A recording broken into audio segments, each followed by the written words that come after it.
With everything that happened in this episode, with it only being episode 8 and there being 2 episodes left in this volume, I'm worried about what comes next.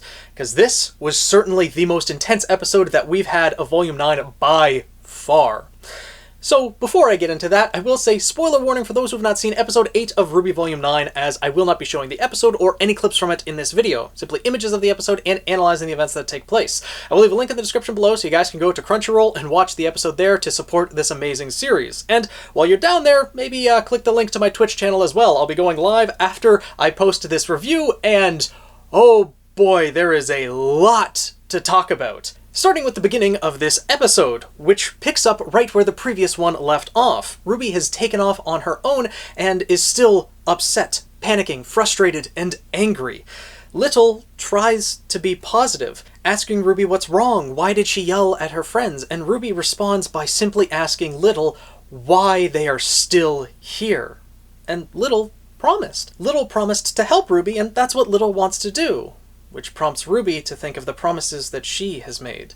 She promised to protect Atlas, to save people, to be there for her friends. She's focusing so much on her failures that she's casting everything else aside. When Little suggests we can go back to her friends, she says that she can't do this, and that Little should leave. If they stay around RWBY, they will die too, and RWBY pushes Little away, actually scaring Little, and then RWBY wanders off on her own. And we can see as she's wandering, she's becoming more consumed by that frustration, her own self-doubts, and what seems like the hatred that she has for herself and her actions. We see her wander to the next acre, and we already knew what that next acre was thanks to Jean's map. The acre next to the Paper Pleasers is the one where the Jabberwocker resides. However, the Jabberwocker is not in this episode, and it's not a dark and gloomy place because RWBY stumbles upon a bright pink mansion that's all lit up, and she doesn't know where exactly she is. But it's made very clear, as upon entering the Pink Palace, she is shown a number of pictures. Ones that if you read the book Roman Holiday that delved into the past of Neapolitan and Roman Torchwick, you would recognize a number of these scenes. We see a young Trivia Vanille with her parents, where the whole family is together and posing for a portrait. A later version of Trivia, one that is frustrated that her parents aren't accepting her. And then we see one of Neo being accepted by Roman, and her parents laying dead in front of them both. All events that took place within the Roman Holiday novel, and if you want further context to Neo's past, I highly recommend you read that novel or click the link up above as I go through a full breakdown of that novel. And although the context isn't necessary to understand what is happening in this episode, it does add a lot of depth to Neo's character and the build-up to this moment. Because as RWBY is looking at this portrait, she asks where Neo is. And Roman Torchwick starts speaking. To which all I have to say is, he's back! I've been saying for a long time that Roman was going to return, and return he has, to seek his own vengeance alongside Neo. Roman tells RWBY that she's being rude when everyone came to see her, and as RWBY turns around, she's confronted by all of the people that she knew that have died over the course of the RWBY series. We see Penny, Pyrrha, and Lionheart on one side of a table, and Ironwood, Ozpin, and Clover on another. And RWBY's confused, how is Neo doing this? And Roman simply says, well, when she realized where she was, she could do whatever she wanted. Roman had actually made that same promise to Neo over the course of Roman Holiday back in Remnant, and we all saw how that turned out. RWBY then realizes that Neo's fixation on RWBY is all because of Roman's death, and RWBY refuses to apologize. She says that she was not responsible, and if you want your revenge, then come and take it. This moment really goes to showcase RWBY's mindset in a certain way, that she bears no responsibility and will not apologize for Roman's demise. He made his own choices that led to his own death. But she's unable to see that every other character at the table also made their own choices that led to their own demise. Something that I will discuss in later videos, but Penny chose not to go to Vacuo, she chose to stay and fight. Pyrrha chose to stay and fight Cinder. Lionheart I honestly don't know why he's at the table. Really, RWBY could have done nothing to save him. He had joined Salem 10 years ago. He made his own choice in his own cowardice. Clover made his own choice to fight against both Crow and Tyrion, which led to his own death. Ozpin has been fighting against Salem for millennia at this point. And he stayed to fight Cinder as well at the fall of Beacon. And Ironwood made his own choices about how Atlas would be handled. Choices that RWBY disagreed with, and both characters followed their own path, ultimately leading to the events that followed in Volume 8. But Ironwood's own demise was a matter of his own making in many ways. There were other contributing factors, again, something that I will discuss later on in future videos, but ultimately, all of these characters, Roman and the 6 people from RWBY's life, all made choices that led to their own death. But RWBY is shouldering that burden because of her own viewpoints, because she sees Roman as a villain and nothing more, that Roman was never an ally or anyone else to RWBY. Roman's strictly a villain, RWBY bears no responsibility for it. He made his own choices. But the same is not true for everyone else. RWBY is shouldering that burden, and that question is remaining in her head. If she wasn't involved, if she had never encountered these people, if she didn't make those choices that she did, could each of them still be alive? Could things have turned out differently? And this is the burden that RWBY has been bearing for so long. And I'm honestly surprised we didn't see Summer Rose sitting at that table as well. But I feel like we will see more of Summer in the next 2 episodes of Volume 9. Though for now, there's still a lot more to discuss about this episode. Roman continues saying that everyone sees themselves as the hero of their own story, but Roman knew exactly where he stood. And deep down, he thinks that RWBY knows what she is as well. And he pulls out a leaf from the tree and drops it into a teacup. And RWBY says, "Oh, you want me to die? Is that it?" Well, no. You don't deserve to die. You deserve to be broken down and erased from existence. And that is exactly what Neo's goal is. As Neo appears behind RWBY, RWBY pulls out her weapon and is able to fire upon her, but she is quickly overwhelmed. As she's facing towards Neo, Roman fires on her and she's knocked backwards. And Neo, who speaks through Roman Torchwick, says that she's going to enjoy watching RWBY break, as all of these characters created from Neo's semblance are on her side, each of their eyes changing momentarily to Neo's heterochromatic pink and brown eyes. Before we delve further into that, though, we cut back over to Weiss, Blake, Yang, and Jean, who are trying to search for RWBY, but to no avail. Yang is frustrated. How could RWBY just leave like that? She could have just talked to us. And it's Weiss that points out that maybe she felt she couldn't. They've always put that pressure on her, that she's the one who's saved them. They've always told RWBY things like, "We believe in you, and we can rely on you." But, and Yang says, well, it's not like we were expecting her to be perfect. And before this conversation can actually continue, they hear the sound of gunfire and fighting. And this is also something that I've touched on a few times in other videos, that certain things that have been said to RWBY have put more pressure on her. In particular, at the beginning of Volume 7, when they were in that elevator in Episode 2 going to meet Ironwood when they just arrived at Atlas. Blake told RWBY, "We'll follow your lead." That put a lot of pressure on RWBY to make the decisions moving forward. The decision of what to tell Ironwood, the decision of what they would do moving forward was all put on her shoulders. And that pressure, I think, really started weighing on RWBY at that moment. There were things weighing on her back in Volume 6 and Volume 5, there's no doubt about that, but at the beginning of Volume 4, RWBY decided on her own to journey to Haven Academy. There was no one putting that pressure on her. She made that decision on her own.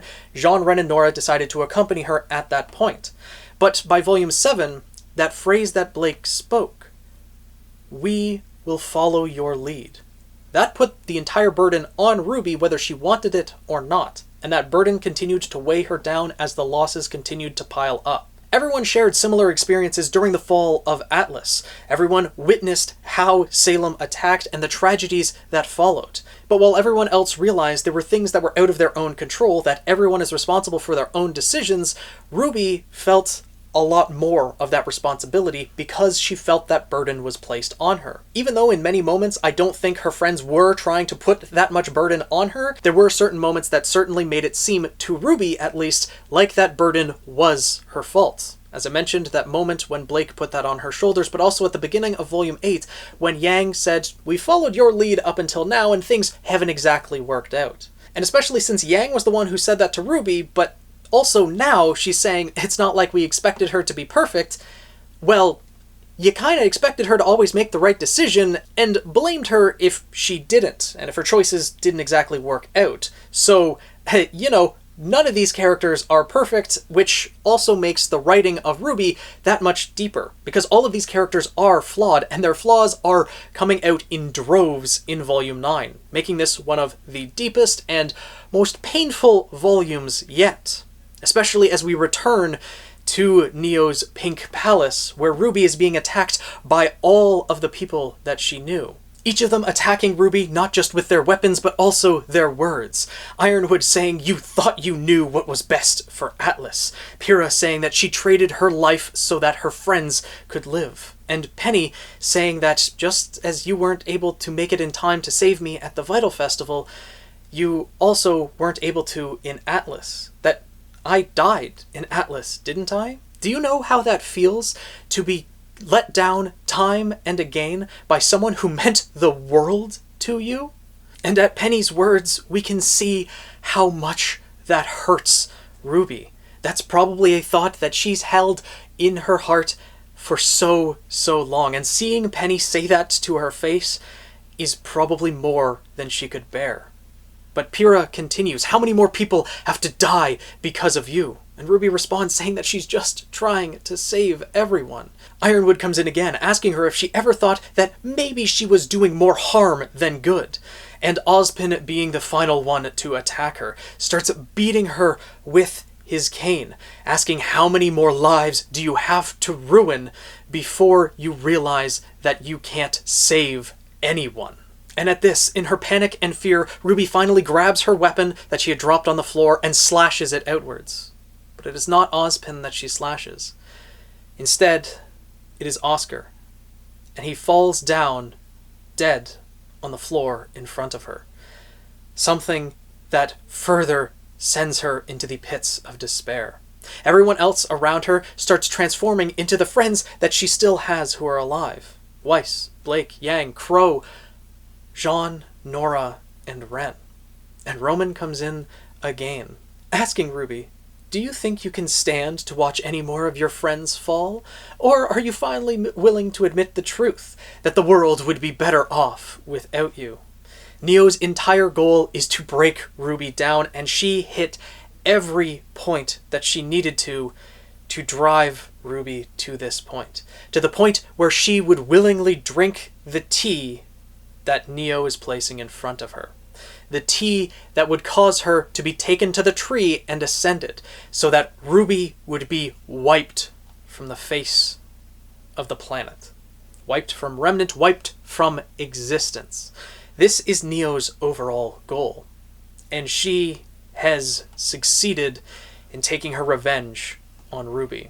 Because at this point, RWBY is broken and is done. Unable to realize the contradictions in what Neo was saying, that she physically could not save most, if not all, of the people who were around her, but she still bore that responsibility. The weight that RWBY has been carrying with her is truly the weight of the dead. Before RWBY has a chance to drink the tea, though, someone comes to her rescue. The curious cat appears yet again, being able to blast Neo away, seemingly with a breath blast of some sort, Kamehameha, whatever you want to call it, but yeah, the cat is able to blast Neo out of the mansion, and tries to console RWBY. RWBY apologizes, saying that she just doesn't want to be her anymore. And the cat says, "Oh, I know, I can be you instead." The cat has been trying to break her down for so long, and then he plunges his paws into RWBY's chest, and she screams out in pain. The cat reveals its true purpose. When a heart is broken, it fills it with its own heart. And unlike other Afterans, the cat is cursed with continuous curiosity. It has to know everything. But more than anything else, it wants to know why its creators left it here and went on to create you. The cat knows the gods. The gods of light and darkness seem to have created the Ever After first, and left the cat behind to go to Remnant and create it there. If Remnant was a failed experiment, then the Ever After was an experiment that came before and was also abandoned. The gods seem to be running rampant in the universe of RWBY, and, well, they need to be stopped, most likely. Seems like Salem might have been onto something, being the first to recognize the flaws of the gods. Went about it the wrong way, as, everyone has flaws as well, but the gods are responsible for a lot, if not everything, that is taking place in the RWBY series. But that is a topic for future discussion. Right now, the cat is about to take over RWBY, but Little comes to interfere, biting the cat's tail and interrupting it. Though with Little being so small, the interruption doesn't last long, as the cat is easily able to swat them away. But it was enough to buy time for Neo to return, and Neo is able to get the cat off of RWBY. Little runs back over to RWBY and is pulling on her finger, trying to encourage her to get up, only for Neo to walk in and stomp Little to death. Little dies right in front of RWBY's eyes. The exact thing that all of these people RWBY knew have been telling her throughout this episode, that Neo has been trying to ingrain in RWBY's mind. How many more people need to die because of you? And now Little just died in front of RWBY's eyes. This was the very last straw. Neo places the tea in front of RWBY, giving her the opportunity to be free of who she is. Just as Weiss, Blake, Yang, and Jean arrive to see the chaos that has unfolded, they see RWBY look them dead in the eyes, almost apologetically, and drinks the tea. A shimmer appears around her, and she is brought into the earth. The tree has taken RWBY, and we will see what Ascension has in store for her next episode. Although I did make a theory video a few days ago on essentially these exact events, that Neo would succeed in taking a revenge on RWBY, and RWBY would ascend as soon as Jean, Weiss, Blake, and Yang came to save her. It did play out somewhat differently, but it doesn't make it any easier to see. This episode was certainly the most painful of Volume 9 thus far, and it's not quite over yet. Everyone is shocked at what they just saw, that RWBY is now gone, and Neo has finally succeeded in taking her revenge. But now, she has nothing. We can see Roman talking to Neo in her head, saying that she finally succeeded. Now with her new abilities that her semblance has given her, she could take over this whole world. But that's not what Neo wants. Surely she wanted something more than just taking revenge on RWBY. And this is when it finally dawns on her. Now, Neo truly has nothing. We then see the cat rush over to the vines that have covered the hole that took RWBY, saying that it needed her, because the cat needed RWBY. RWBY was its ticket to Remnant to get the answers that it sought. But the cat's panic doesn't last for long, as there is another vessel ripe and ready for the cat to take. As Jean threatens it to take them where RWBY is, the cat simply says, "Oh, you still don't understand. It is not a place that you go, it is a place that you know." Meaning that the only way you can get there is by having the right mindset, knowing that you want to ascend, whether that's through their own volition or the cat's assistance in doing so, or apparently drinking some tea made from tree leaves. Either way, though, it's no concern of the cat, as it sees its new vessel and goes immediately to attack Neo. And Neo is practically unresponsive, an empty vessel ripe for the cat to take. And so the cat does, growing large and forcing itself down Neo's throat to take over her body entirely. And I gotta say, I gotta give props to the animators in this episode, because wow, things were intense and crazy at a lot of different moments. And the pained look on Neo's face really sold the entire scene for sure. But after Neo slumps over in the chair, she begins to speak with the voice of the cat. And then we see the look on Neo's face as the cat has completely assimilated into her body, and says that this body will do nicely, and takes off towards the tree in a flurry of sparkles that is now a combination of the cat's pixelated form as well as Neo's semblance. And this is where the episode ends. Neo and RWBY have both been lost. RWBY has gone to the tree to ascend and become something new. Whether she will become something entirely new or whether she will be able to realize her own faults, mistakes, accept them, and be able to move on while still remaining herself, well, that remains to be seen. Given the mental state that she's in, I don't have high hopes, especially given that things were pretty dark in this episode, and it seems like they're only going to get darker. Neo has been completely taken over by the cat, and who knows if they will actually be able to be separated or if they are permanently fused, and this is actually the death of Neapolitan. If the cat is able to use Neo's body to get to Remnant, then the ending of the RWBY series that may have been foreseen by anyone up until this point is thrown out the window. Just as it was in Volume 3, how none of us could predict what was coming afterwards, that Salem existed and the wars that would follow, the battles that were actually taking place in the world, well, Volume 9 is going to be yet another turning point, where what we know about the RWBY series and how things will unfold will have changed forever.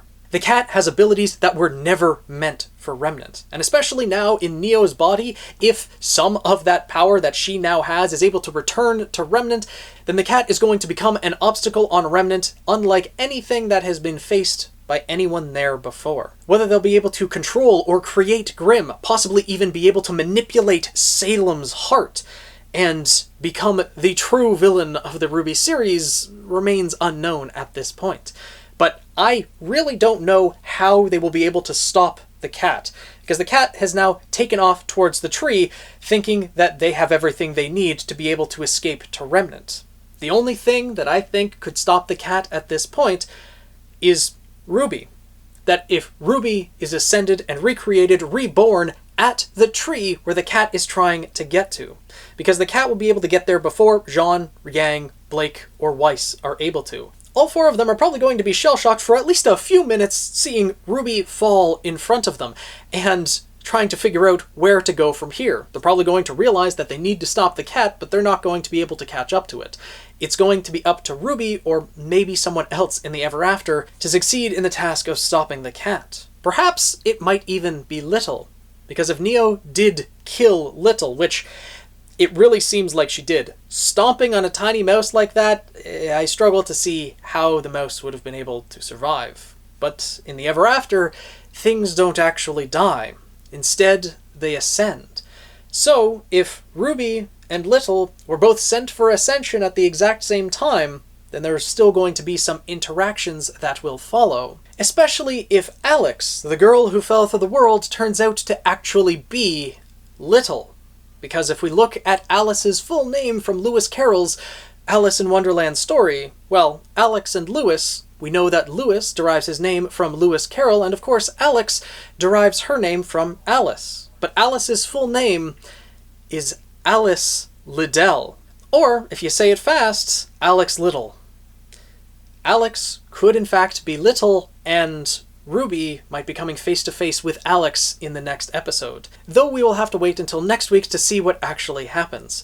Although this was one of the shorter episodes of the volume, there is so much to unpack here. Seeing a number of the characters we've all wanted to see for a very long time. Seeing Penny once again, but especially Pyrrha and Roman Torchwick. Seeing them again on screen is both amazing but also painful, given the situation that RWBY was put in.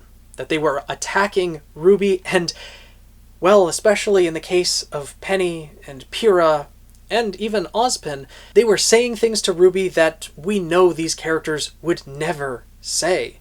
Penny and Pyrrha would never blame RWBY for their own demise. They chose to fight for the things that they believed in. But that is still a burden that RWBY is carrying, and the words still affected her deeply. And all of those words combined with the sight of seeing Oscar killed by her own hands and Little dying in front of her were enough to drive RWBY over the edge, to fully give up and not want this burden anymore. She no longer wants to be Ruby Rose, so who will she become instead?